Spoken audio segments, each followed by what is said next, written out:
Hola a todo el mundo, yo soy Sara Trejos y bienvenidos a un nuevo episodio de Presunto Podcast. Hoy vamos a hablar del agua en Bogotá. Y para eso, María Paula Martínez, bienvenida a Presunto, a tu podcast. Buenas, muy buenas las tengan, como dice mi amigo Andrés Páramo, que no está el día de hoy. Pero sí está Juan Álvarez. Hola, buenas noches, ¿cómo están? Bien, Juan Álvarez. Me gusta decir tu nombre completo porque siento que te hace un autor más grande ahora que estás en Y sobre todo, ronda de libros, y porque feria del Juan libro. no, parece que no dice nada, ¿no? Es como Juan, como que queda ahí incompleto. ¿A ti alguien te dice Juan Fernando Álvarez en el mundo editorial? Porque confiesas mi segundo nombre en vivo y en directo. Porque tú y yo podemos hacer un cuento de gente que no existe, como Juan Álvarez y María Martínez. María Como Martínez, esa sí. gente no hay. Pedro Pérez, el de los ejemplos. Exacto, Juan Álvarez y María Martínez pueden ser de la ficción. Pero Sí. no, amigos, estamos aquí frente al micrófono esta noche para hablar de un tema cero chistoso o de dos, Sí. pero aquí tratamos de ponerle la onda.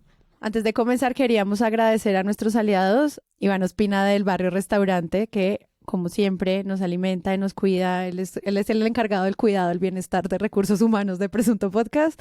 Y a nuestros aliados de Diosa Cervecería también por hacer polarización. Y de nuevo a nuestros más de 600 participantes de la campaña que hacen parte de las actividades de donantes y que ahora están en Discord, participan de nuestros encuentros y reciben nuestro newsletter. A todos ustedes, muchísimas gracias. Los queremos mucho, infinito. Un aviso parroquial, muchas gracias. El domingo 28 de abril, en el marco de la Feria del Libro, a las 5:30 de la tarde, presentaré Recuperar tu nombre, la novela de no ficción que publiqué en enero de este año. Y me hace mucha ilusión esta presentación, lanzamiento en la feria, porque voy a estar acompañado de Diana Salinas, la directora de Cuestión Pública, que me parece que es uno de los medios muy citados en el libro y muy trabajados y muy importantes en lo que ha sido los últimos años de investigación de la corrupción Odebrecht-Chaval. Fan de Diana a full. Fan, aquí somos geniales de ella porque pues ese medio hace un trabajo con Claudia Báez increíble. Y bueno, y todo el equipo se han ganado un montón de premios, en fin, yo creo que hacen un trabajo como medio independiente increíble. Y también estará en esa presentación María Carolina Pisano, Ponce de León, wow. que está también, pues, no solo interesada en este libro, sino en unos otros tipos de libros y sobre el tema del duelo.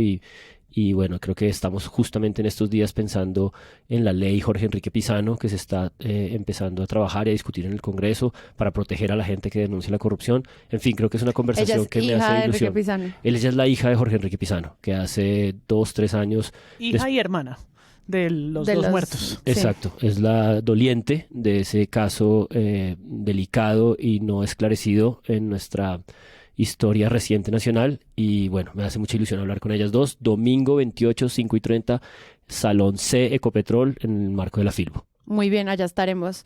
Bueno, y uno chiquitico es que hay una cena cerrada en el barrio Motivo La Selva y todo el concepto que hay por la vorágine y por el país invitado a Brasil el 24 de abril. Es una de estas cocinas secretas cerradas. Si alguien quiere puede reservar. No es una presunta cena, pero es una cena del barrio que Casi que va a casi. estar muy bien. Y, El problema de esas cenas es que encuentran- son poquitos cupos, o sea, toca moverle con la Sí. reservada. Son 50 cupos, 60. son 50 cupos disponibles, una cena por pasos. En las redes sociales pueden ir a buscar las cosas.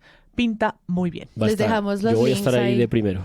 Y solo para cerrar, otros miembros de Presunto también vamos a estar en la Filbo, acompañando otros lanzamientos, otros libros a otros autores. Si usted está interesado y anda desparchado estos fines de semana, también van a quedar las notas del episodio, otras actividades que tenemos preparadas con Sillón Estudios, también Santiago, bueno, Juan, etcétera. Entonces, comencemos. María Paula, ¿de qué no vamos a hablar hoy?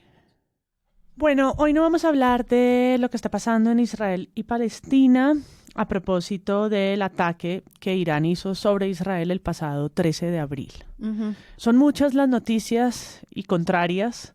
Por un lado dicen que el 99% de los misiles que fueron enviados fueron interceptados, pero luego hay otra cara de esas noticias que intentan demostrar lo contrario.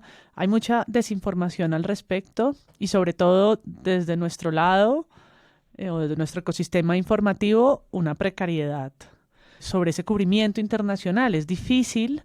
Yo personalmente recomiendo Al Jazeera, que si bien es un medio catarí y que ha estado cubriendo muy de cerca y defendiendo a la población palestina de una manera muy activista, su calidad periodística es muy buena y sus recursos también, y me refiero por recursos humanos y su capacidad de despliegue, es decir, estar en estos lugares.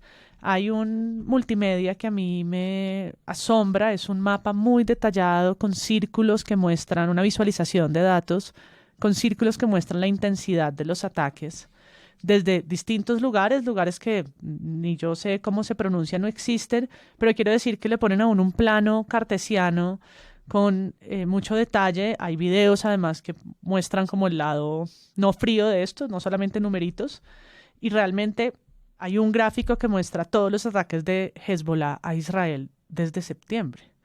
Y a mí me sorprendió porque de eso se habla muy poco, ¿sí? También se visibilizan las agendas pues propias y los conflictos de intereses pues precisamente interceden en este momento. Hezbollah sigue atacando a Israel, aunque de eso no se hable. Por supuesto, la población que está siendo más afectada, la población civil de Palestina, lo sigue siendo, y en muchos medios tampoco se han visibilizado. Y bueno, que incluso pues, se ha pedido en muchos espacios eso de cuidado con desviar del todo la mirada hacia el otro lado cuando con la crisis humanitaria sigue ocurriendo. O sea, como que había un llamado a los medios de cúbrelo todo, por favor. se necesita mucha información y se necesita mucha curaduría, y creo que lo que hace Al Jazeera es muy notable. Se llama Mapping Israel-Lebanon Cross-Border Attacks, y es muy impresionante cómo está construido. Es una suerte de multimedia o de un montón de contenidos digitales de distinto formato que van alimentando algo que realmente ofrece información pues muy valiosa que yo no he encontrado en otro lugar. Y bueno, pues estamos ante la espera de cuál va a ser la reacción de Estados Unidos. Yo sí creo que esto es una noticia de relevancia internacional a la que poco tiempo se le dedica en los medios nacionales.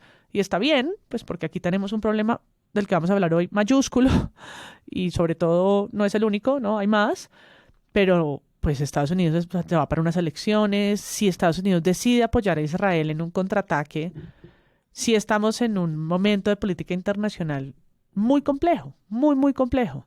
Petro ha sido una persona y un gobierno con posiciones muy fuertes en contra del genocidio que está cometiendo Israel contra el pueblo palestino. Entonces creo que despierta interés el periodismo internacional, el buen periodismo internacional, y los medios que desde acá o desde otro lado nos ayudan a entender incluso lejos qué papel juega Colombia en la política internacional. Sí, a propósito de eso está una nota de la BBC que se titula El ataque sin precedentes de Irán a Israel, en el que ambos ganaron algo. Y me da mucha curiosidad este vocabulario de análisis como político internacional en el que todo el mundo especula, bueno, ¿y ahora cuál es la reacción y cuál es el panorama que viene? Y es como muy fuerte darse cuenta que somos un planeta como completamente armado, en el que todo el mundo está como normalizando estos ataques, estas defensas y estos posicionamientos estratégicos. Y bueno, algo hay que poder entender, y gracias a que la BBC también está en español, se pueden tener ahí como análisis completos, pero la verdad es que es difícil de entender. Claro, y la perspectiva militar de entender también la guerra en términos de tecnología, creo que también es como una línea de investigación que nos están dando, además de la geopolítica, la intervención de Rusia, pero también el tema de la inteligencia artificial, los drones, como toda esta capacidad técnica y táctica que no habíamos tenido en guerras nunca, y siento que los medios en su gran mayoría están tratando de darlo sin ser transparentes con muchas de sus agendas. Como que es muy complejo para el que está tratando de enterarse. Con una sola nota no te quedas. O sea, no se puede, y no también es entiendes muy nada. difícil encontrar ese balance, y entonces en dónde miro, porque de nuevo los medios más oficialistas de Estados Unidos pues no te van a dar una perspectiva clara, y los medios más rusos tampoco, y los medios árabes tampoco. Entonces creo que es un trabajo demasiado difícil para el consumidor ver qué está pasando. Una última recomendación es el podcast The Daily del New York Times, que su host Sabrina, junto con un equipo grande de periodistas, hacen una explicación de lo que, desde muchas perspectivas, de lo que pasó en Irán, y creo que es una obra que vale mucho la pena. Sí, y yo también voy a dejarles un podcast de crítica de medios que es un poco más nerd que nosotros, porque ellos analizan es data, transforman 3 millones de titulares en bases de datos, y eso es lo que analizan. envidia. Se los dejo porque también es una buena manera de entender cómo los conceptos narrativos bajo los cuales está rigiendo la agenda informativa de Estados Unidos, que pues es al final la que está tomando como esta última palabra de lo que estaba diciendo María Paula en términos de intervención. Y no les recomiendo, por ejemplo, ir a la cuenta del creo que ex colega, porque no sé si todavía ejerce el periodismo, que es Diego Santos, que esa noche del sábado, sobre lo que pasó, y esto es para poner un ejemplo de cómo la opinión también empieza a un poco disvariar, es que es ¿no? muy La complejo, opinión sí. supuestamente informada, Ujú. y dice que, o legitima que se ataque Teherán, ¿no? Que Sí, que si en sus manos estuviera, él haría geopolítica. él haría geopolítica y atacaría a Irán. ¿Qué harías si la geopolítica te aterrizara en ningún las problema. rodillas? Sí, una Diego Santos, así como hace videos ridículos de cómo bañarse rápido, también participa en la geopolítica internacional. Y hablando de bañarse rápido, entonces...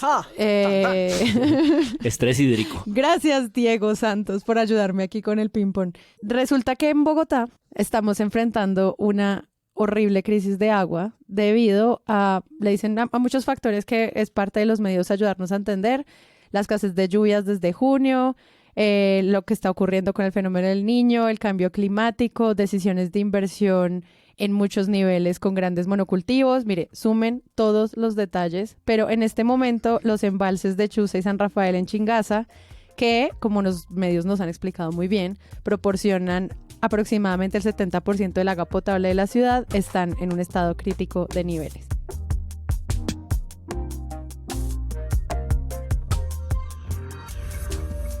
En Bogotá, la capital de Colombia, opera actualmente un sistema de racionamiento de agua.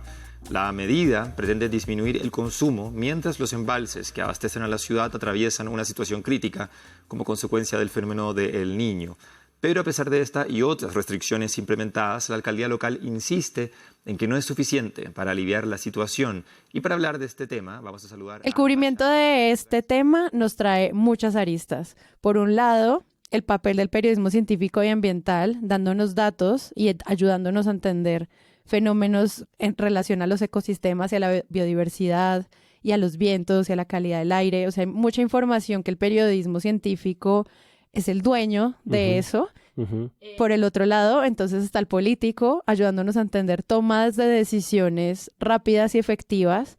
Y por el otro, pues está el social, que nos ayuda más o menos a visualizar la responsabilidad de la gente. En esos niveles quería que habláramos hoy. Entonces, comencemos. ¿Ustedes cómo vieron esto a la luz de... Siento que hay un llamado a los medios de comunicación sobre la crisis en Bogotá, incendios, lluvias, sequía, etcétera. O sea, empecemos a hablar como de el factor un poco más de la responsabilidad del periodismo científico en esta área. Y yo empezaría diciendo que pues es una pena que de un tema, de una molécula absolutamente extraordinaria como el agua, tengamos que hablar solamente cuando hay escasez. Me parece que justamente si pudiéramos vivir en un plano invertido en el que supiéramos, entendiéramos, nos fascináramos por lo que significa una cosa tan extraordinaria como el agua, una cosa que hoy en día los científicos consideran que han descubierto o han estabilizado unas 44, 45 anomalías físico-químicas del agua. Creo que podríamos tener una relación como mucho más consciente y fascinada, y siempre parece es como en el problema de la escasez y en el problema de la ausencia. Entonces creo que vivimos como en ese desperdicio de oportunidades de conversaciones públicas definitivas. Sobre eso yo te tengo un lugar que te va a encantar, Juan, y es una organización de periodistas en África, en una categoría que nosotros no tenemos, pero podríamos fundarla. Mira, aquí tú y yo, y es Water Journalist Africa. Claro. Lo pueden encontrar en internet, se llama así, waterjournalist.com, waterjournalistafrica.com.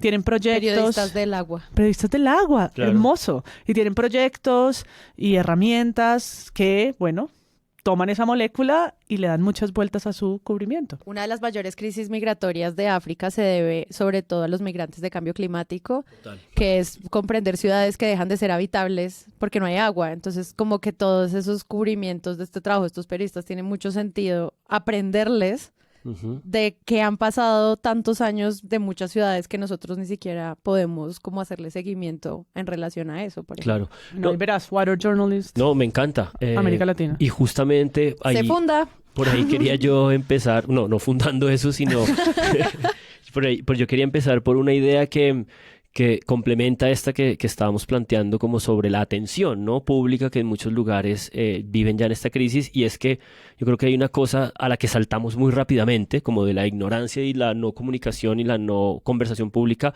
a la crisis, a la escasez, y es que yo creo que no hemos puesto de presente en los cubrimientos, en los datos que estamos dando, en las entrevistas al alcalde, que al menos en esta sabana, no en el país, porque creo que el país y sus regiones diferentes tienen una relación diferente, pero en esta sabana hemos sido botaratas con el agua.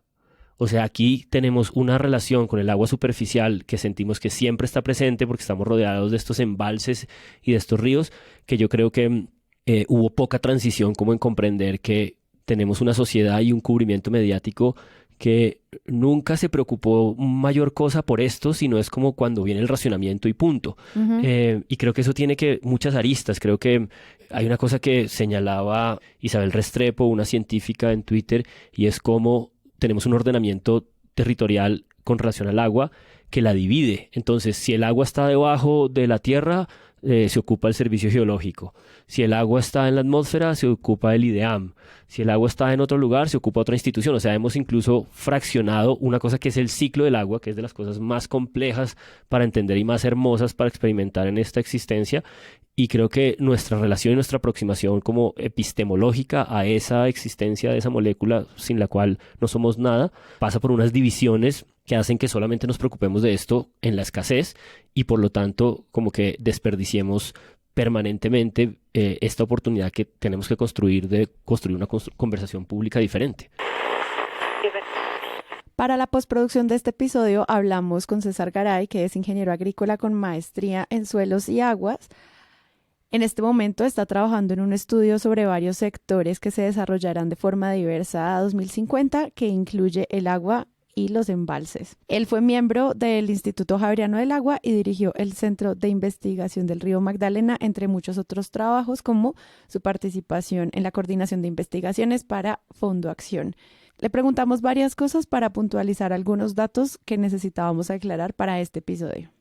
Desafortunadamente, lo único que se cubre son las crisis. Estamos desatendiendo en todo momento las variables de clima, de biodiversidad y en general de todos los forzantes naturales que pueden producir riesgo de desastre. Entonces, solamente cuando se presentan situaciones extremas, cuando parece que ya no hay salida, es cuando se sale a comunicar. Somos ajenos a utilizar los pronósticos y cuando tenemos los pronósticos, lo primero que decimos es que no sirven porque no cumplen lo que sucedió. Entonces, el problema es que como sociedad tampoco entendemos ni fomentamos que se generen pronósticos adecuados porque no los consumimos. Si nosotros consumimos esa información de manera permanente para tomar decisiones, seguramente los pronósticos deberían en la obligación de mejorar su calidad y su efectividad. Pero lo que sí es cierto es que en el año pasado, en 2023, en los medios se comunicó recurrentemente que era muy frecuente que se rompieran los récords de temperatura. Y añadido a esta información, se advertía que los efectos en el futuro cercano en las condiciones de clima seguramente iban a cambiar, iban a ser más extremas. Eso se advirtió. Eso a mí me pareció interesante en que muchos noticieros que generalmente no reportan eso, mostraban las gráficas, también a través de redes sociales se mostraban las preocupaciones de muchos científicos, de muchas personas que mostraban cómo nos íbamos alejando de las metas de calentamiento pues que se habían previsto y que nos íbamos de una manera muy acelerada acercando a los límites que no se querían tener de aumentar a 2030 1.5 grados centígrados en promedio en todo el mundo. Entonces, si bien esa información se daba, ahora, cuando tenemos la crisis que se está presentando por el desabastecimiento de agua potable para Bogotá y una posible amenaza o una amenaza de racionamiento eléctrico, pues hace que nos digamos y quién era el responsable de informar y quién era el que tenía que avisarnos. Y yo pienso que fuimos avisados el año pasado, durante todo el año pasado.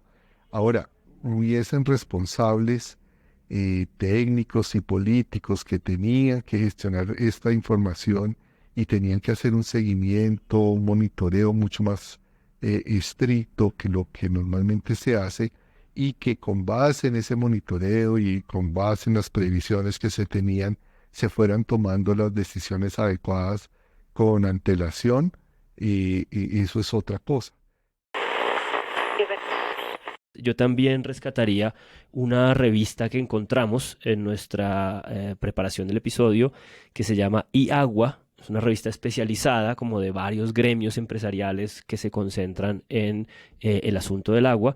Y ahí había una nota pues bastante completa, bastante técnica, bastante científica, que creo que ponía de presente una cosa que también creo que va a tener que ser materia de atención en las mesas de redacción, y es como estamos con esta idea como de Bogotá, la Sabana, nuestros municipios aledaños, pero si queremos entender la complejidad de esta relación ecosistémica entre estas montañas y las demás cosas que hay en este país, pues tenemos que tener presente, y esto es un lugar común que te dicen muchos guardas de Chingaza y toda la gente que conoce ese ecosistema, de cómo tenemos esta idea como de que nuestra agua viene de este páramo y entonces es como la de Bogotá, pero realmente Bogotá y sus alrededores permanentemente le está quitando agua al resto del país y todo el tiempo está dependiendo de las circunstancias ecológicas de la Orinoquía y de otras partes. Entonces, cada vez creo que vamos siendo más conscientes de esa interconexión y de esa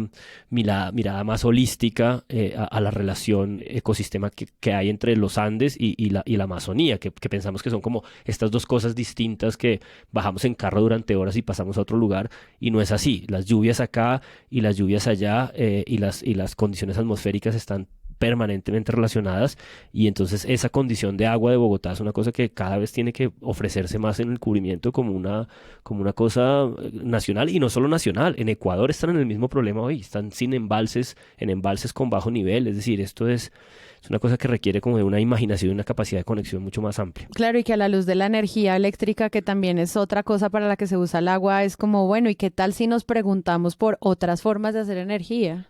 Claro, sí, porque hemos sido muy confiados en nuestras calidades hídricas como país rico en agua, y entonces hicimos un montón de infraestructura energética con agua, y ahora ese 66% de la energía que producimos en el país, que depende de hidroeléctricas, pues está viendo también estresada, y entonces no estamos solamente en racionamientos de agua, sino en riesgo alto de empezar un racionamiento de energía en cuestión de días. Porque además no es una decisión que pueda tomar un político o no, sino que existe un estatuto, existe una reglamentación acerca de que si se alcanzan ciertos niveles en los embalses que producen energía eléctrica, es obligatorio entrar en racionamiento. Y creo que estamos en 29 punto algo y el número es 27. O sea, estamos muy cerca de entrar en ese racionamiento de energía por un estatuto que tiene un nombre que ahorita se me escapa, pero pues que está, digamos, legislado. Y esa revista iagua.es anuncia la Semana del Tratamiento del Agua, que es la próxima semana. Un evento cerrado, de previa inscripción, donde expertos y expertas tratarán asuntos relacionados, como los acabamos de mencionar aquí, ¿no? El uso del suelo, el asunto que tiene que ver con la descontaminación, en fin, sin descontaminar las aguas como las del río Bogotá y otros, ¿no? Y los usos domésticos y las políticas públicas, trará. Ojalá ese espacio permita la entrada de periodistas, los medios apoyen que sus periodistas vayan, porque es de aprovechar un momento como ese para capacitar y entender pues los nuevos temas los viejos temas, por un lado, entonces lo repito, de entender los viejos contextos, pero también pues las soluciones que se están planteando. Al final, el agua hace parte de los objetivos de desarrollo sostenible, pues el agua limpia, y es una movida también de carácter, ¿no? de política internacional. Entonces, pues creo que esto es un espacio para que el periodismo pueda tocar la puerta a escuchar, a cubrir, a registrar, y que además amplía las voces, porque entonces recurrimos siempre a lo mismo, ¿no? El alcalde galán, el alcalde galán, el alcalde galán que no es experto en agua. El director de la CAR. El director del CAR, director de la CAR, el director de la CAR. La ministra. En ese evento, pues hay otras voces. Hay voces de otros lugares que creo que vale mucho la pena. Es la oportunidad de la aparición de los científicos, un poco como en la pandemia. Como entender realmente cuáles son todas las variables que hacen parte del debate de hidrología, o sea, todas. No, es complejísimo. La alcaldía tiene que entrar a jugar aquí como un agente importante en la toma de decisiones frente a lo que va a pasar con los embalses. Y también, pues no solo es un cubrimiento a la alcaldía, sino al ministerio, a la CAR y a todas estas otras organizaciones que hacen parte de esta historia a la que contaba Juan en términos del ciclo del agua. Y se anunció un racionamiento de agua por zonas a partir del 8 de abril, que lo vivimos en varias zonas. Hay un problema con esos anuncios y es que no se hicieron de maneras claras para que los medios de comunicación pudieran explicarle a la gente por qué era importante, y era más como un miedo a entender qué va a pasar cuando yo en 2 días no tenga agua, que siento que no se manejó bien en términos de comunicación. ¿Ustedes cómo lo vieron? El periodismo de servicio, porque yo creo que en momentos como este 100%. Y solución. ¿No? Exacto. Pleno, el de número. Servicio y solución, porque 17% del embalse. exacto. 20. O pues en la noche el noticiero anuncia cuál es la localidad que va a tener el corte, ¿sí? Ujú. Y la gente que está ahí sentada o va en un taxi, oye la radio, ¿no? Recibe una información que le es útil en su entorno inmediato, ¿no? Ujú. En el momento inmediato. Y bueno, el periodismo de más largo aliento, que le da un poco más de sentido, ¿no? Que no es el registro de la noticia, sino ese que se toma el tiempo y le da a uno fuentes, y es un periodismo de investigación Ujú. que, digamos, también tiene mucho que ver con la ciudad, ¿no? Para entender más allá del medio ambiente, cómo es que esto se vuelve un asunto de política pública. Pero en estos temas la desinformación, más que de los medios, proviene directamente de la alcaldía en este caso y en algunos puntos de la presidencia. Y más que replicar eso, podríamos preguntarnos cuáles fueron las fallas en ese comunicado o qué debió haber tenido esos comunicados para que fuera mucho más claro para el usuario final. Y como un ejemplo de una información, a mi modo de ver, deficiente, fue como se nos notificó a los ciudadanos de Bogotá del racionamiento de agua. Resultados que ha mostrado la alcaldía en términos de ahorro, donde no logramos las metas propuestas como sociedad, donde no hay realmente ahorro. Actualmente lo que deja ver es que no nos fue bien informado cuál es el comportamiento que como ciudadanos debemos ser responsables para tomar en el momento en que estamos sometidos al racionamiento. Creo que allí, cuando se mira que el consumo incluso pudo ser que haya aumentado, porque durante el racionamiento muchos de los tanques de almacenamiento que tenían edificios, urbanizaciones, pues se mantuvo el consumo sin diferencia, y luego cuando sale el racionamiento de ese sector, las tuberías tienen que llenarse y llenar nuevamente sus tanques de almacenamiento, y además cubrir el consumo que se estuviese dando, pues muestra evidentemente que los sistemas de almacenamiento que existen son buenos, pero el comportamiento de los ciudadanos que habitan en esos conjuntos pues no es el adecuado. No entendimos bien qué es lo que debíamos hacer.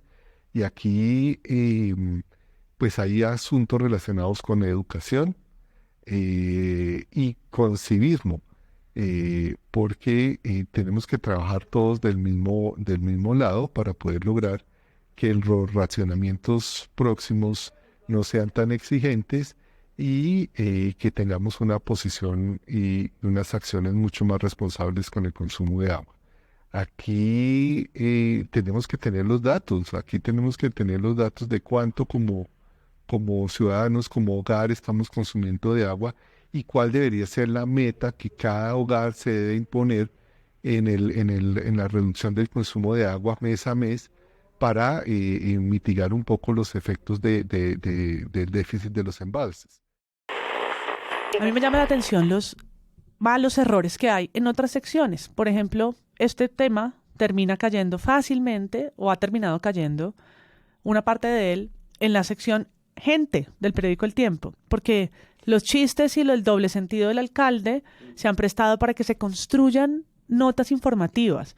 Que nos burlemos en Twitter, todo bien, ¿no? Porque Carlos Fernando Galán dijo que le contestó a un usuario que replicó sobre su comentario de bañarse en pareja, que era solo bañarse, guiño, ¿no? Como con esta connotación sexual. Y sobre eso, que es una respuesta medio chistosín del alcalde, hay una nota periodística completa, oigan, con una foto de dos personas bañándose, una foto de archivo chistosísima como de dos galanes, de un hombre y una mujer de stock, que dice, era solo bañarse. Alcalde de Bogotá responde a ciudadano a quien se le alargó la ducha en pareja. La respuesta del alcalde son 4 palabras. 3, era solo ducharse. ¿Cómo es que se construye una nota periodística de 5 párrafos sobre esto? En la gravedad de estas circunstancias. Exacto. Sí, en este momento tan crítico, ¿por qué el clic fácil sobre estas cosas?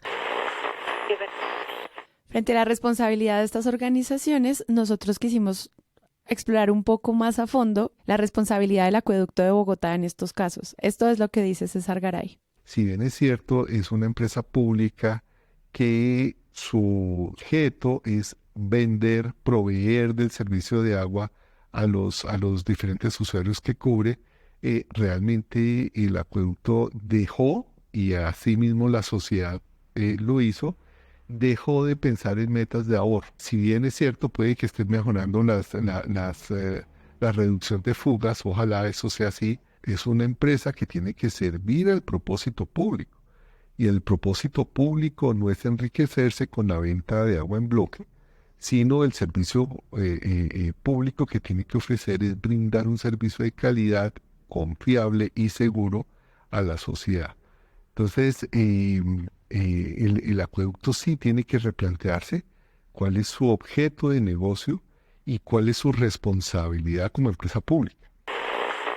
Pues parto del hecho de que los gobernantes no necesariamente son las personas que tienen el conocimiento claro de cuáles son los soportes de la información que están entregando. Ellos generalmente lo que ya informan son de las decisiones que se adoptan bajo su jurisdicción, y digamos que eso tiene un eco natural. Todos los medios están pendientes de lo que dice un alcalde y si se equivoca o no. Lo que vale la pena siempre es tener contrapreguntas, pero también el porqué de esas decisiones. Yo siento que cubrir al alcalde de Bogotá ahora es como a nuestro alcalde el técnico. Sí. ¿No les ha pasado algo con eso o cómo lo han visto? No, claro, coincidió esta información, esta noticia crítica, crucial, con sus 100 días. Entonces, la salida a medios ha sido una especie de mezcla de parte del alcalde y el cubrimiento de distintos temas. Pero yo creo que sí hay una sensación de mi parte, en mi lectura y de mi análisis, y es que estos asuntos no eran como prioritarios para este sujeto. Nunca en la campaña, ¿cuándo? Ni para ninguno. Lo decían en la silla vacía, lo ponían de presente. Ah, es verdad. Y sin embargo, pues en estos 3 meses, aparte del asunto seguridad, el tema central de la alcaldía de este señor ha sido emergencias ambientales. Esta de abastecimiento de agua, el de los incendios, el de las relaciones con otra serie de municipios. Ahora están diseñando el plan distrital de desarrollo. En este momento se está ejecutando todavía el de la alcaldía anterior. Este supuestamente empieza aprobado por el Consejo a partir de junio. Y creo que en esas circunstancias y en ese contexto, pese a las circunstancias dramáticas que hemos vivido, creo que hay la sensación de que los medios han sido relativamente blandos y relativamente... Yo creo que están confiando en la fuente oficial. Sí, están siendo como dándole como el beneficio de la duda. Sí, un beneficio sí. de la duda que, digamos, después de año y medio o 2 con el gobierno nacional es de otra naturaleza. Ayer lunes 15, en 10 a.m., la franja de Vanessa de la Torre y Pascual Gaviria, el alcalde va a una entrevista de 1 hora a hacer su balance de los 100 días. La 70% de la entrevista es sobre este tema de la crisis del agua en la ciudad. Y los primeros 15 o 20 minutos de la entrevista son de Vanessa de la Torre intentando conflictuar al alcalde con el gobierno nacional. Bueno, ahorita hablamos del metro. ¿Cómo le va en esa relación con el gobierno nacional? ¿Dónde energía significa? Porque eso es EPM, eso es Energía Bogotá, pero supongo que tiene que tener una inversión nacional grande, ¿o no? Sí, no, ahí todavía no hemos tenido cortas discusiones sobre el tema, no hemos tenido una reunión, esperamos tener.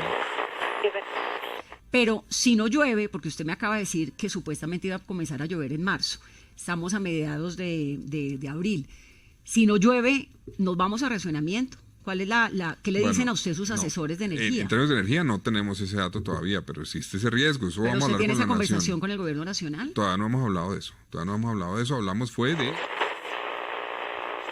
Alcalde, el escenario que está planteando a esta hora la ministra de Ambiente es muy grave. Ella dice que debe mantenerse el racionamiento de agua en Bogotá durante todo este año e incluso durante el primer trimestre de 2025. Sus cifras, sus análisis, lo que le dicen los expertos, ¿coincide con esta propuesta de la ministra? A ver, eso dependerá de la reducción del consumo que logremos de manera voluntaria. Dependerá de eso. Toda esta concentración en cuáles son las tensiones, qué es lo que el gobierno nacional no ha hecho, qué fue lo que faltó en planeación, como que recaen en el gobierno nacional y en el alcalde no, por un lado. Y por otro, tengo la sensación también que en este primer cubrimiento, en este primer tratamiento a la administración y al alcalde, estamos en Bogotá dando por sentado y por hecho que los racionamientos empiezan ahora y que ahora es que los bogotanos quedamos sin agua. Y yo no he visto como estas notas y esta como conciencia y esta conexión en el cubrimiento de que Bogotá no es exactamente una ciudad en la que todo el mundo tenga agua. Bogotá ya es una ciudad en donde, dependiendo de ciertas localidades, sufren de estrés hídrico permanente porque la ciudad está fraccionada y el agua no es la misma para todos. Una viene de unos sectores, otra viene de otros. Y me hace falta como esas notas que nos hagan como recaer en cuenta que hay muchos asentamientos de estos que se están formalizando, a los que los servicios públicos se tardan 1 década, 2 décadas en llegar. Y también un poco este bogotacentrismo, ¿no? Creo que este es un país con problemas de estrés hídrico permanentes en muchas regiones del país y sin embargo ahora es que esto se pone como en la agenda nacional, ¿no? Entonces también un poco uno siente el pudor de que todos los medios nacionales estén hablando de esta crisis en Bogotá cuando estamos hablando de un país en donde el 25% de la gente, dicen los datos, no tiene acceso a agua potable. Las responsabilidades de la alcaldía al respecto, siento que con las aproximaciones que se hacen en las entrevistas no queda tan claro porque gobiernos pasados no tomaron decisiones rápidas sobre otras cosas. Por ejemplo, todo el programa que se habla de hacer un Chingaza 2 hace un tiempo, la intervención de los páramos, las 3 plantas que había anunciado Enrique Peñalosa del tratamiento del agua del río Bogotá, un montón de obra que no se ha llevado a cabo y que siento que pues ahora sí vamos a hacerle seguimiento al acueducto para ver cómo es que se van a concesionar esas obras y el cubrimiento se centra exclusivamente en el beneficio del servicio público. Sí. Y es como esto es una conversación más grande que el agua te llegue al lavamanos. Esto es mucho más que eso. Yo creo que ese tono tan apocalíptico siempre toca toca las líneas de riesgo de la desinformación, porque al final paraliza mucho a la persona que la está leyendo, ¿no? Porque no hay salida, ¿no? Porque es muy negativo y se entra o tratando de llamar la atención de la gravedad, se vuelve, ¿no? Como un solo enfoque y ya no hay nada que hacer, ¿no? Estamos ante esto, no hay quien lo pare. Y es como, bueno, pero pues no puede ser, ¿Cómo ¿no? lidias con eso? Sí. No puede ser porque frente a la crisis climática que no tiene que ver solo con el agua, la salida no puede ser ya entonces sentarnos a esperar el peor de los desenlaces. Por el otro lado, creo que si estamos así, ¿no? Sí, pero creo que hay ejercicios, lo mencionaba hace unos minutos, como el del café de hoy, que fue un café más largo. Ahora han tenido unos que ya no son de cortos minutos, sino de media hora, 40, y que entonces sí. logran explicar de manera más pausada un fenómeno. Que es el del 16 de abril, el martes de esta semana, incluyó la voz de Alfred Ballesteros, el director de la CAR. Y si bien es bastante técnico, CAR Cundinamarca. de la CAR Cundinamarca, creo que es una voz que además creo yo también en la magia del formato, que escuchar al hombre es más fácil que leerlo cuando le ponen quotes y citas y citas y citas un poco adornadas entre párrafos medio mal escritos, cuando uno puede escuchar a la persona que arma una idea que tal vez es un poco larga, pero él llega al punto, ¿no? Y uno entiende los mapas que va más o menos pintando, creo que son muy valiosos. Estamos desde hace más de una semana diciéndoles a las autoridades, venga, hagamos una mesa técnica para hablar ya de soluciones, porque esto es un problema que se hizo evidente con este niño de los primeros meses del año, pero es que esta es nuestra nueva realidad. O sea, no es que llovió en abril y mayo y ya, felices, esto no va a volver a pasar. No va a volver a pasar y va a volver a pasar más pronto de lo que pensamos, porque vamos a estar transitando entre niños fenómenos de sequía y vamos a estar transitando entre niñas fenómenos de lluvias extremas. Por eso la recolección de agua lluvia debe ser también una estrategia de corto plazo, que esa la podríamos implementar si quisiéramos la otra semana. Desde la Carla estamos ya implementando, pero obviamente la escasez de recursos no nos permite hacerlo masivamente, como si lo podría hacer la empresa de acueducto y alcantarillado, darle a cada bogotano un tanque de 1.000 litros que vale 500.000 pesos y un sistema de canales, o que cada bogotano lo implemente en su hogar, en su casa, en sus conjuntos de apartamentos, y tengamos recurso hídrico almacenado en las lluvias. Esto es algo que los ancestros nos enseñaban hace 20, 30 años, solo que como creímos que el agua era infinita, se nos olvidó. Y lo otro que quería decir es que este es un momento para volver también a la base, a las fuentes. La Secretaría de Ambiente, me refiero, en Bogotá, y el portal de data de Bogotá, que es impresionante. Sí, centrista, pero del otro lado es que Bogotá también hay que aprovecharle más lo que tiene. A veces es una cosa solo de un orgullo y una narrativa vacía. En este caso, Bogotá tiene una red de datos que son un insumo periodístico muchas veces desperdiciado. Y en el tema del agua, los mapas que hay sobre el agua, la data que hay ahí, tanto en Secretaría de Ambiente como en data.gov.co de Bogotá, Eso casi son que en tiempo real. impresionantes. La aplicación de la lluvia, pues que ahorita duele verla, ¿no? Porque Sí, no llueve. sí. Ahora está seco. gris. Pero no solo esa, hay una sobre el consumo.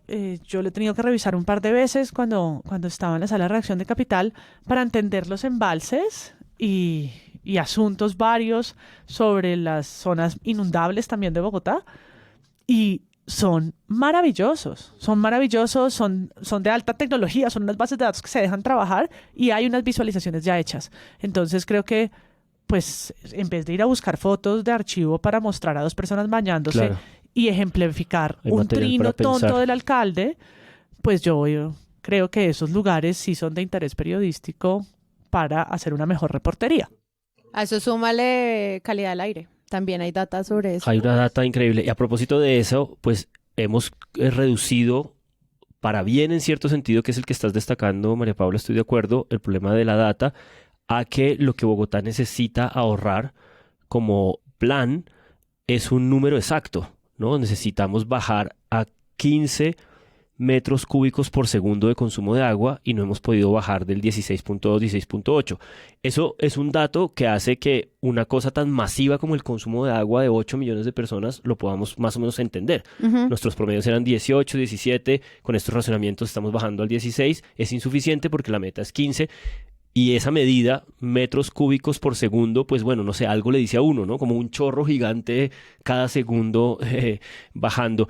Y sobre ese café Se de siente hoy... como una cantidad estúpida de agua. Sí, es una cantidad estúpida de agua. Ese café de hoy, ese experto que citas, estuve de acuerdo, me pareció buenísimo porque además él elabora ahí una de las cosas que yo creo que dije torpemente al principio, y es que aquí en este tipo de ecosistema sabanero rodeado de páramos en el que vivimos, tenemos mucha agua superficial y hemos dado por sentado que el agua era pues como una cosa que estaba ahí, que teníamos unos páramos maravillosos y todo el mundo hablaba de nuestros páramos y tal. Y entonces él dice, tenemos una cultura que asumió que vivíamos en abundancia de agua, ¿no? Y miren con qué velocidad esto parece. Y un dato que él dispara ahí es como pues esta preocupación de los científicos a los que le están dando voz y que por fortuna están hablando en la conversación pública, nos están diciendo, pues de pronto en 2 días y en la próxima semana, como el IDEAM calcula, va a empezar a llover y vamos a poder tener un respiro. Pero el problema es que el cambio climático, calculan, va a hacer que los páramos en el 2050 dejen de existir o se reduzcan a la mitad de la capacidad de retención de agua que tienen. Entonces, esta es una conversación que yo creo que empieza ahora, pero no puede detenerse nunca más. Y esa aparición de esos expertos que tengan esa sensibilidad para hablar de esto con una delicadeza que no produzca lo que llaman ecoansiedad, que era un poco a lo que tú te referías también, pues yo creo que nos va a suponer un reto gigantesco a futuro en términos narrativos, no solo al periodismo, a muchas instancias. Yo traje el tema clase por esa ansiedad y también porque es un tema sensible a las generaciones, a la generación a la que pertenecen mis estudiantes. Y después de varias preguntas y reacciones sobre lo que está pasando y el rol de los medios, porque la clase es sobre el papel que juegan los medios en esa construcción de sentido y de imaginarios, hicimos un ejercicio creativo para pensar otras, ¿no? ¿Qué otras maneras Los datos fueron una, pero hubo una que fue propuesta por un estudiante y fue el frailejón Ernesto Pérez. Y pensó como Éxito es narrativo. una herramienta narrativa muy exitosa.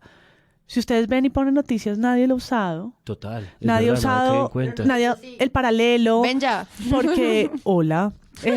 Soy frailejón Ernesto Pérez. No, mentiras, córtalo, Rodrigo. No vamos a cortar nada de esto. No, pero es un gran recurso y no solamente para la pedagogía infantil. Es decir, en estos momentos, tal cual, que es este personaje que todos podemos imitar mal y feo, y no lo voy a hacer acá porque Sara está enfrente mío y me da pena. Tal cual. Pero ese tipo de ejercicios para hablarle a la ciudadanía funcionan. ¿Cómo va a ser para la bañada y todo lo demás? Voy a hacer un ejercicio pedagógico, precisamente de recoger agua, actualmente en una jarra, para ver cuánto necesitamos en la familia para lavarnos los dientes, para guardar para el inodoro, por ejemplo, básicamente. Y nos toca, digamos, tomar la medida. Eventualmente, Vicky, aquí vamos a tratar de mandar mensajes un poco disruptivos. Es decir, el fin de semana, si usted no va a salir, hombre, no se bañe.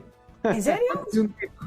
Aguántese un día. Si se va a quedar en la casa, va a estar ahí. Si no tiene que... Madrugue, se baña temprano, un poquitico, una ducha rápida. Jairo, que este mensaje sí que es bien disruptivo. Si usted va a estar el fin de semana en su casa y no va a salir... Te vengo a enseñar que apagues luces antes de dormir.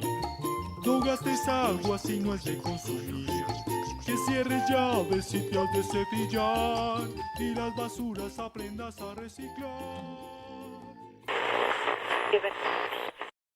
Hay varias narrativas acá que me parece que se ponen en juego. Por un lado, los medios nos han explicado muy bien, también corresponde al uso que se le da del agua en la ciudad, el uso doméstico que se le da, y por eso los primeros llamados se han estado haciendo específicamente para que sean las personas las que empiecen a tener conciencia o a hacerse responsables de esto, ya sea porque les nace o porque hay una multa detrás. Ese es un primer punto que creo que es muy interesante de evaluar en relación específicamente a los niveles de los embalses de Chingaza. Pero por el otro lado está también la historia de quienes llaman la atención sobre quienes realmente están usando el agua. No solamente la de los embalses, sino todos los tipos de agua que mencionó Juan en el ciclo del agua. Y ahí vi muchos medios explicando que al final el cuidado del agua no corresponde exclusivamente al usuario final, sino también a muchas otras industrias. Y creo que este es un debate interesante porque nos pone en perspectiva ambas cosas, que en este caso ambas, por lo que entiendo, son importantes. Entonces le preguntamos sobre esto a César Garay y esto fue lo que nos dijo. Hoy la emergencia en la boca de Bogotá pues implica que sean los usuarios domésticos quienes consumen el agua que viene por las redes del acueducto de Bogotá, los llamados a realizar el ahorro.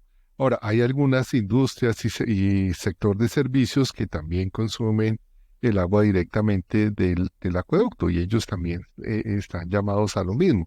Obviamente se ven afectados con los racionamientos, pero el grueso del sector industrial y la agricultura, que son los mayores consumidores de agua en la sabana como sector, pues obtienen sus fuentes de suministro, ya sea de pozos profundos o de fuentes superficiales, pero diferentes a las fuentes de los embalses. Entonces, en este momento, aquellos que cuentan con esos pozos, pues no se ven tan afectados con los asuntos de racionamiento. Pero esto pone sobre la mesa otro tema que hoy no se ve y es, bueno, ¿cómo está la protección de los acuíferos? La responsabilidad está en manos de las autoridades ambientales y seguramente cuando Bogotá se vea abocada, Bogotá y otros municipios, a buscar fuentes alternas para suministro de agua para el consumo, opción obvia como hacen muchos países, muchas ciudades, pues es el agua subterránea. En nuestro caso, en Bogotá, en la sabana, quienes hacen uso de estos pozos, pues ya cada vez tienen que perforar más profundo, pero digamos la condición geológica de la sabana de Bogotá. Y lo que es desafortunado es que muchas veces se encuentra ya contaminación en estas fuentes de agua. Es muy sensible, muy evidente de pronto en los cultivos de flores, donde ellos extraen el agua y la dejan en sus sistemas de almacenamiento, y rápidamente en estos sistemas de almacenamiento empiezan a aflorar algas por el nitrógeno que ya tienen estas aguas que se suponían no deberían contener esos altos niveles de nitrógeno. Entonces, ahí se está demostrando un poco cómo la contaminación de suelos, de las aguas y de los suelos, pues están afectando esos acuíferos que seguramente van a tener que ser revisados para algunos casos, no para todos, como fuentes de suministro hacia el futuro. Sobre este asunto del plano doméstico y del conflicto entre ese plano concentrado en la responsabilidad del ciudadano y las demás responsabilidades que conocemos, pues yo creo que lo que pasa es que esto es tan complejo que ambas instancias están en juego. Es decir, yo recuerdo mucho este argumento acerca como del ciudadano del tercer mundo, del sur globalizado, que consume en general infinito menos recursos que un ciudadano del primer mundo, ¿no? Para ponerlo en ese plano, ¿no? Como se ha puesto de presente que es los ciudadanos de ese capitalismo avanzado de primer mundo los que producen unos índices de consumo en todos los renglones 3-4 veces más que los ciudadanos del sur global. Entonces, ¿de quién es la responsabilidad? Tienes sed, abres la llave y no sale agua porque se la llevaron los grandes consorcios, la industria, sectores del campo con demasiados intereses. Y porque hace meses que no llueve, la tierra está árida, yerma, los embalses y las presas se secaron. Y pasas hambre, la cosecha se arruinó, los lucrativos aguacates llenaron el bolsillo de unos... Como periodistas científicos o periodistas ambientales o sociales que están tratando este tema, pues hay un tema en relación a como el despertar de la conciencia. En cómo se van a tomar decisiones más rápidas cuando ya tienes el público alineado hacia las necesidades de cambio. Y eso es algo que pues se va a crear desde la forma en la que los periodistas logren seducir a los públicos, dándoles a entender que en serio este tema es vital. O sea, es como, esto no es solo porque pasado mañana no vas a tener agua, entonces lo que vas a hacer es irte a donde tu prima en Suba a bañarte. Como empezar a entender que esto es parte de un juego de datos y que son interesantes a la hora de tomar decisiones. Por el otro lado, en profundizar en las historias, sobre todo para que podamos entender la cantidad de variables que son más amplias y, como decía María Paula, la multiplicidad de voces y de responsables y de gente que tiene que venir acá a hablar, y no solo como eso es culpa del presidente porque no quiso o cosas así, sino quienes están tomando decisiones prontas en infraestructura a la luz de proteger a los humanos, pero también al medio ambiente en el que habita. Y pues finalmente un enfoque de soluciones que no sea una ñoñada, sino que enfrente la crisis clara. Y yo siento que el periodismo de soluciones, que está nuevecito, todavía tiene un reto muy grande para decirnos, bueno, ¿cómo vamos a sobrevivir a esta? O sea, esto ya es un tema que nos involucra y que no debería ser solamente relevante por la multa. No, es casi orden público. Como también creo que las multas no son una solución. Son una contingencia, son la manera, ¿no? La manera de atender una crisis. Pero, pues, hemos probado, la humanidad, nosotros, nosotras, que si nos ponen una multa y seguimos saliendo en pico y placa. Han tenido que ponerla muy alta para que eso funcione, pero no es el mayor motor. ¿Sí? Sí, el del cinturón de seguridad, y son sobre todo movidas que cuestan mucho tiempo, ¿no? Y pues pueden hacer engordar, no sé qué, los recursos, pues recogiendo esas multas, pero eso no soluciona que haya más agua, ¿sí? Entonces, si recoge a final de año no sé cuántos millones en multas, pues es chévere, pero si la gente sigue gastando y siguen multando, seguimos atrapados en el mismo problema. Entonces, yo sí creo que el periodismo, eso no existe, pero también lo podemos fundar, Juan, como de conciencia. Y es como, ¿cómo se logra instalar en la gente obras de periodismo re hippie? Creo que pero se instalar llama, en la gente estoy bailando que no es que tienen que ahorrar agua porque le van a poner una multa. No, claro. Es que tienen que tener una conciencia distinta de su existencia frente a ese recurso. Claro. ¿Sí? No es que tiene que no salir, es como para mí una conciencia de lo colectivo, y es, no tiene que no salir en pico y placa porque le van a poner una multa, entonces usted va pegado a Waze a ver si de pronto es el vivato o se compra otro carro si puede, que pasa de alto el policía, sino que pues la movilidad funciona en colectivo si unos días no sacan su carro y las calles tienen la mitad del lote de carros, ¿no? Entonces, es enriquecer el sentido colectivo de nuestra existencia. Exacto. Y entonces, yo no sé si eso se llama periodismo de soluciones, pero sí creo que puede ser un enfoque, como hemos aquí hablado en esta mesa muchas veces del periodismo de derechos humanos. Yo creo que el de conciencia colectiva y el de eso es lo que uno diría es el periodismo de corte ciudadano, porque ser ciudadano es vivir en colectivo, no es ser individual. Pero oyéndote hablar pensaba en la gran oportunidad desaprovechada del gobierno nacional, porque en el Plan Nacional de Desarrollo hay ideas muy sofisticadas acerca del ordenamiento territorial alrededor del agua. Y eso no lo supo convertir el gobierno nacional en una oportunidad de conversación pública por sus distintas distracciones o sus distintas falencias comunicativas o sus esfuerzos regionales que no alcanzamos a cubrir y a ver, no lo sé. Pero lo cierto es que eso de manera audaz y de manera progresista está en el Plan Nacional de Desarrollo y podría ser una herramienta pues significativa para enfrentar esta conversación que tiene que empezar. Juan, pero el gobierno solo es la reforma a la salud, acuérdate. Por eso. Pero es que es muy gracioso porque realmente eso sí era caballo de batalla de la campaña del presidente. Claro. Eso sí, no como el alcalde, que ahora es el alcalde ambientalista. Sí, el que soluciona... Sí, pero yo creo que va a sonar un comentario como si estuviera hablando de la Barbie. Sara tiene una camiseta genial puesta sobre eso. Pero es que creo que Galán es como el alcalde ambientalista. Mañana es el alcalde...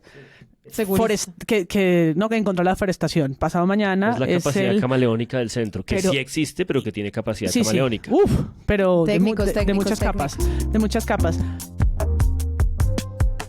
Muchas gracias, María Paula.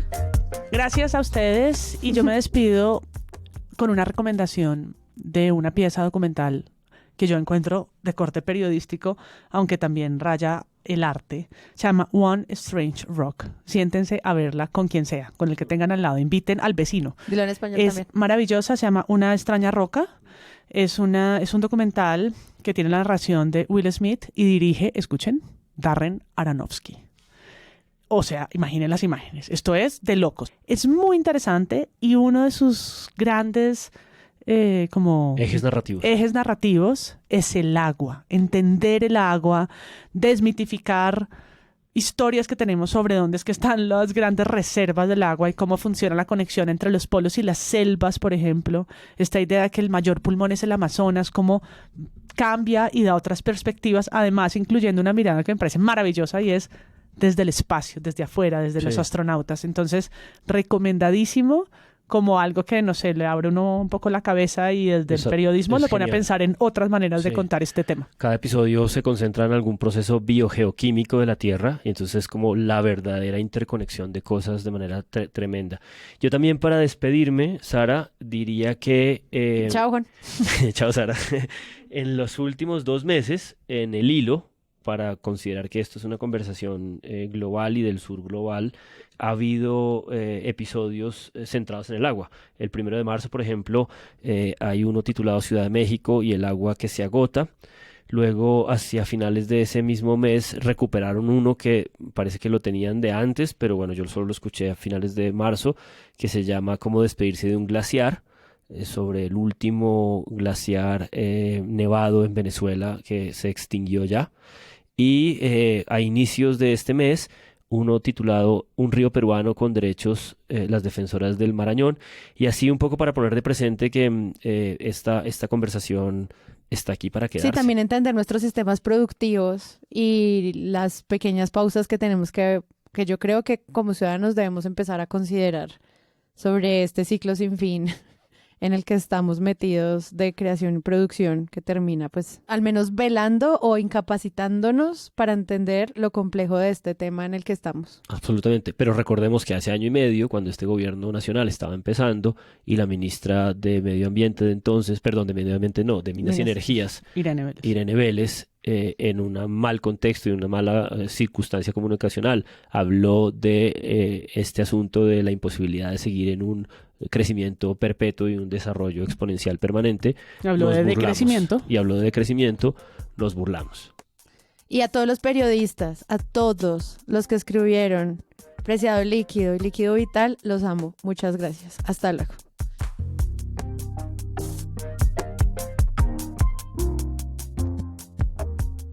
Gente, si les gustó este episodio y además quieren apoyar este podcast, los invitamos a que lo compartan en todas sus redes sociales. Además, entren a presunto.com/donaciones y hagan parte de nuestra campaña. Vamos avanzando en cada uno de los episodios.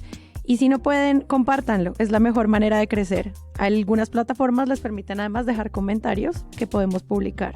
Presunto Podcast es producido por Sara Trejos, yo, con el análisis de Santiago Rivas, yo, María Paula Martínez, yo, Juan Álvarez y Andrés Páramo. Presente. La postproducción la hacemos Rodrigo Rodríguez y yo, y nuestra asistente de producción es Paula Villán.